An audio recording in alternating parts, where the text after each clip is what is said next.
ശിവ, ദാ ശിവ ഇവിടെ. ഓ മീരേച്ചി. ഹലോ, ഇതാരിത്? എന്റെ മോളെ, ഇത് ഭയങ്കര സർപ്രൈസ് ആയല്ലോ. അല്ല എന്താ ഇവിടെ? എടാ, എനിക്കൊരു എക്സാം ഉണ്ട്. അല്ല, നീ എപ്പോ നാട്ടിലെത്തി? ഞാൻ ഒരാഴ്ചയായിട്ടുണ്ട്. ഒരാഴ്ചയോ? എന്തൊരു സാധനം നോക്കിയേ. എന്നിട്ട് നീ ഇതൊരു വിളിച്ചു പോലുമല്ലോ. അല്ലേലും നീ സ്റ്റേറ്റസ് കാണാറുള്ളപ്പോഴല്ലാണ്ട് എപ്പോഴാ നീ മെസ്സേജ് അയക്കാറുള്ളത്? എന്റെ പൊന്നു മോളെ, നിനക്ക് അറിയാലോ, നാട്ടിലെത്തിക്കഴിഞ്ഞാൽ എന്തെങ്കിലുമൊക്കെ വള്ളി പിടിച്ച പരിപാടികളുണ്ടാവും. പിന്നെ അതൊക്കെ ഒന്ന് റിലാക്സ് ആയിട്ട് വിളിക്കാന്ന് വിചാരിച്ചു, അത്രേ ഉള്ളൂ. ചേടാ സോറി. ശരി ശരി. അബി, ഇത് ശിവ ഞാൻ ഇടയ്ക്ക് പറയാറുള്ളേ. എടി, സീറ്റലിൽ ഞങ്ങൾ ഒരുമിച്ചൊരു വർഷം ഉണ്ടായിരുന്നു. ഇപ്പൊ കാനഡയിലാണ് ചെക്കൻ. ഇത് എന്റെ റൂംമേറ്റ് അഭിരാമി. ഇപ്പം ഇവള് രാമേശ്വരത്ത് ഒരു സ്കൂൾ ടീച്ചറായിട്ട് വർക്ക് ചെയ്യാണ്.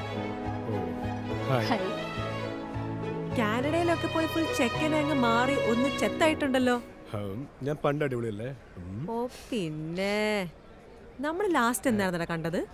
എനിക്ക് തോന്നുന്നു 3-4 വർഷമായി നമ്മുടെ ചിന്നുവിന്റെ മാരേജിന് തോന്നുന്നു. ആ, അത് തന്നെ അത് തന്നെ. ചേച്ചി, എനിക്ക് ഇച്ചിരി പരിപാടി ഉണ്ട്. നമുക്ക് എക്സാം കഴിഞ്ഞിട്ട് എന്തായാലും കാണാം. കുറെ സംസാരിക്കാനുണ്ട്. Okay, no problem.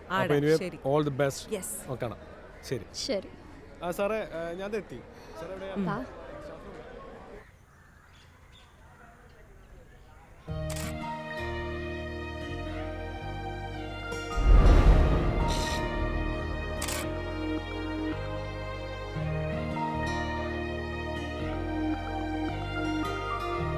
Hi. മീരേജ് post ഒന്നല്ലേ? അങ്ങനൊന്നുമില്ല, ഞാൻ ഫോട്ടോസൊക്കെ എടുത്ത് അങ്ങനെ ഇരിക്കായിരുന്നു. ആ, അത് ശരി, കൊള്ളാലോ. ശിവ ഇവിടെ അല്ലേ പഠിച്ചേ? ആ. നിങ്ങളുടെ ക്യാമ്പസ് ശരിക്കും കൊള്ളാട്ടോ. നല്ല കാമായിട്ടുള്ള ആംബിയൻസ്. അത്രേ ഉള്ളൂ. ഈ ക്യാമ്പസ് കാണുമ്പോൾ തനിക്ക് ക്യാമ്പസ് ലൈഫ് മിസ് ചെയ്യണ്ടല്ലേ? ഒരിക്കലും ഇല്ല. എൻ്റെ ക്യാമ്പസ് ഇതുപോലൊന്നും അല്ലടോ. ഒരുമാതിരി ജയിലിലകപ്പെട്ട അവസ്ഥ അവിടെ. ഇവിടെ എന്തോ എനിക്കിഷ്ടായി. സംഭവം അതങ്ങനെയാണ്. നമ്മളിപ്പം എവിടെയൊക്കെ പോയെന്ന് പറഞ്ഞാലും ഇവിടുത്തെ ഒരു ലൈഫ് ഉണ്ടല്ലോ, അതിടയ്ക്ക് നമുക്ക് ഭയങ്കരമായിട്ട് മിസ് ചെയ്യും. ഇത് സോണി? യെസ്. ഓ, ഞാൻ നോക്കിയോട്ടെ?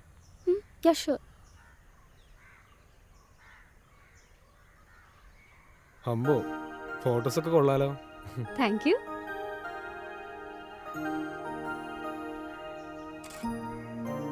എൻ്റെ ഒരു പഴയ ക്യാമറ ഉണ്ടായിരുന്നു. ഞാൻ ഒരുപാട് ആഗ്രഹിച്ച് ഫസ്റ്റ് സാലറി എടുക്കുമ്പോൾ മേടിച്ച. ഓ നൈസ്. ഞാനും അങ്ങനെ തന്നെയാ. എവിടെ പോയാലും ഇതെന്റെ കൂടെ ഉണ്ടാവും. ഓ, അപ്പം ടീച്ചിങ് മാത്രമല്ല, ഫോട്ടോഗ്രാഫി ഇൻട്രസ്റ്റ് ആണല്ലേ? അച്ഛനൊരു ഫോട്ടോഗ്രാഫർ ആയിരുന്നു.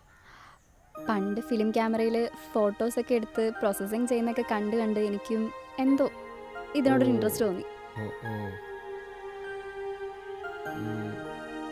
എനിക്ക് തോന്നുന്നു എക്സാം കഴിയാൻ എന്തായാലും ഒരു 3 മണിക്കൂർ എടുക്കും. അപ്പം തനിക്ക് വേറെ പ്ലാനൊന്നും ഇല്ലാന്നുണ്ടെങ്കിൽ വന്നാൽ നമുക്കൊരു ചായ കുടിക്കാം. കൂട്ടത്തിൽ വേണമെന്നുണ്ടെങ്കിൽ ഞാൻ കുറച്ച് ഫോട്ടോസ് എടുക്കാനുള്ള കുറച്ച് സ്പോട്ടുകളും കാണിച്ചു തരാം. എന്നാ പോയേക്കാം. ഓക്കെ.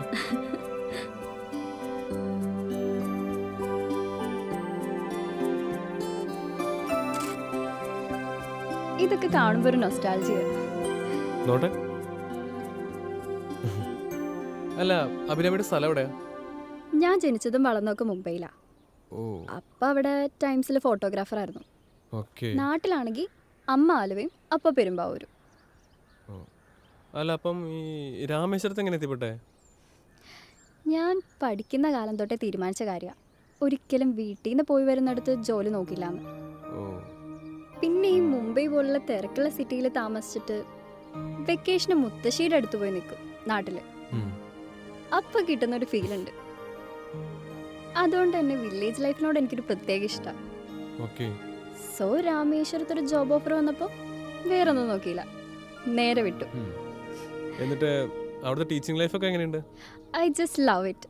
അവിടുത്തെ ആളുകളും സ്ഥലവും എല്ലാം അടിപൊളിയാ.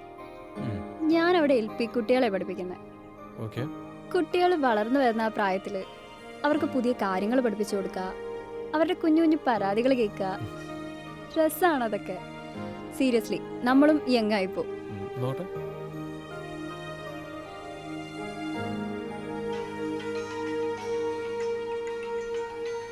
ഇത് പിടിക്ക്. 1 സെക്കൻഡ്. ഹലോ, ആ പറയൂ. ഇല്ലില്ല, അതിൻ്റെ ആവശ്യമൊന്നുമില്ല. അതിനിപ്പോൾ ഏത് ജോലിസിൻ്റെ അടുത്ത് പോയാലും അത് തന്നെയല്ലേ പറയൂ. ഇല്ലില്ല, ഇനിയിപ്പോൾ അതിനുവേണ്ടി പ്രത്യേകിച്ച് കാശൊന്നും കളയണ്ട.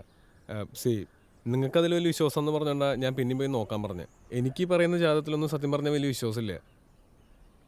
രണ്ട് വ്യക്തികൾക്കിടയിലുള്ള കണക്ഷൻ മാത്രമേ ഞാൻ നോക്കുന്നുള്ളൂ. ഓക്കെ എന്നാൽ.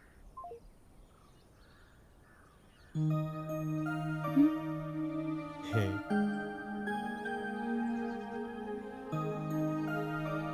എൻ്റെ ജാതകപ്രകാരം സത്യം പറഞ്ഞാൽ 30 വയസ്സിനുള്ളിൽ കല്യാണം കഴിക്കണതാണ്.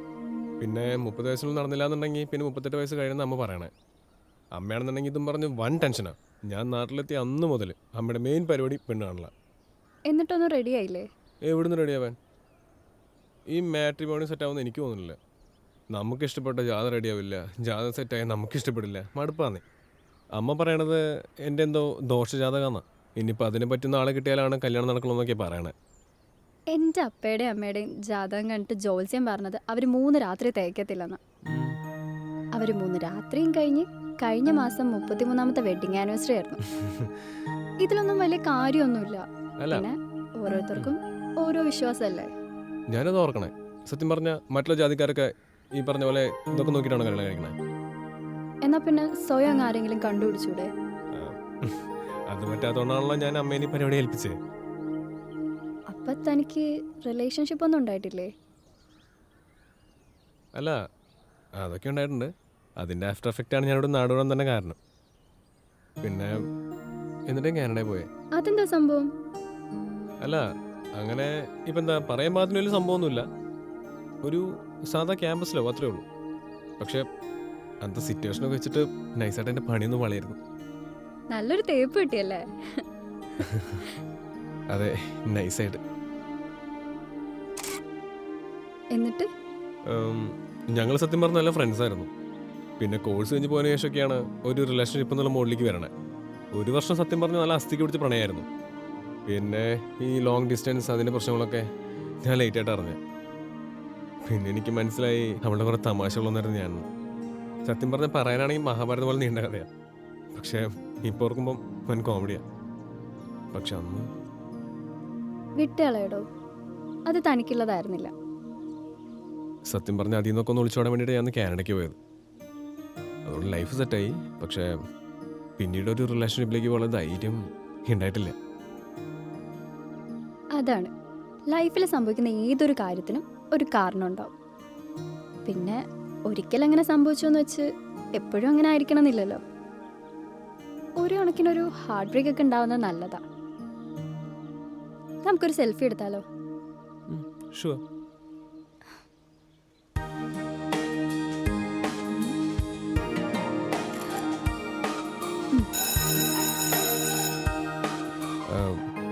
അതെ, എക്സാം കഴിയാറുണ്ടാവും. നമുക്കെന്നാ പോയാലോ?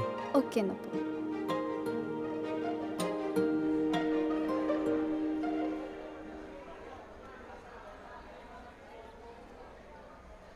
ആ, നിങ്ങൾ രണ്ടുപേരും കൂടെ എവിടെ പോയതാ? ഞങ്ങൾ ചുമ്മാ. അല്ല, എക്സാം ഉണ്ടായിരുന്നു. ഓ, വലിയ കാര്യമൊന്നും ഇല്ലായിരുന്നു. ശരി. അല്ല, ഇനി നിങ്ങൾക്ക് എന്താ പരിപാടി? നല്ല വിശപ്പുണ്ട്, എന്തെങ്കിലും കഴിക്കണം. ആണോ? അങ്ങനെയാണെന്നുണ്ടെങ്കിൽ നമുക്ക് പാരാലിലേക്ക് പോയാലോ? ഓക്കെ.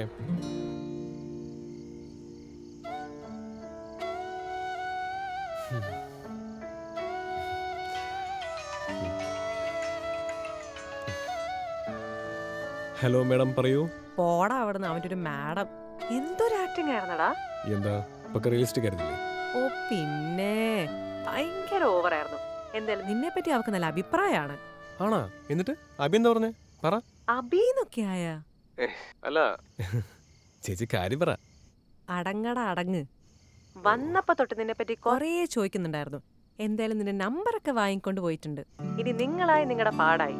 പിന്നെ ഉണ്ടല്ലോ, ഒരു സ്മരണയൊക്കെ വേണം കേട്ടോ. Okay okay. പിന്നെ മിരേച്ചി. ആടാ. Yes, finally I met. ഇവളെ കണ്ടിട്ട് ഞാൻ കാത്തിരുന്നു.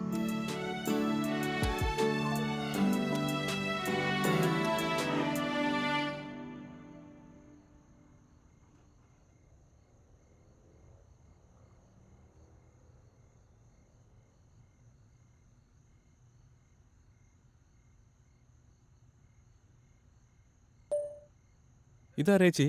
കൊള്ളാലോ, നല്ല രസമുണ്ടല്ലോ. എന്റെ റൂംമേറ്റ് ആടാ, അഭിരാമി. കൊള്ളാലോ ആള്. എന്താടാ, നിനക്ക് ഇഷ്ടപ്പെട്ടോ? കല്യാണം കഴിഞ്ഞിട്ടില്ല, സിംഗിളാണ്. എൻ്റെ മീരേച്ചി നിങ്ങൾക്കൊട്ട് സ്നേഹമില്ല കേട്ടോ. ഇത്ര നല്ല പിള്ളേരോട് ഉണ്ടായിട്ടാണോ ഞാൻ ഈ കണ്ട മാട്രിമോണിക്ക് നോക്കി നടക്കണേ? കൊച്ചിനൊന്നും എനിക്ക് പരിചയപ്പെടുത്താന്നോടെ. നീ നാളെ ഫ്രീ ആണോ? നാളെ പ്രത്യേകിച്ച് പരിപാടിയൊന്നുമില്ല, ഞാൻ ഫ്രീ ആണ്. നാളെ എനിക്കൊരു എക്സാം ഉണ്ട്, നിന്റെ കോളേജിലാണ്. അവളും ഉണ്ടാവും. ഏത്? എൻ്റെ കോളേജിലാ? അത് കലക്കി. ഞാൻ എന്തായാലും നാളെ സാറിന് കാണാൻ വേണ്ടി വരാനിരിക്കായിരുന്നു. അപ്പൊ നാളെ പോരെ, നിനക്ക് അവളോട് മിണ്ടാനുള്ള സാഹചര്യം ഞാൻ ഒപ്പിച്ചു തരാം. ബാക്കിയൊക്കെ നിന്റെ കയ്യിലാ. നല്ല കൊച്ചാ, വിട്ട് കളയണ്ട.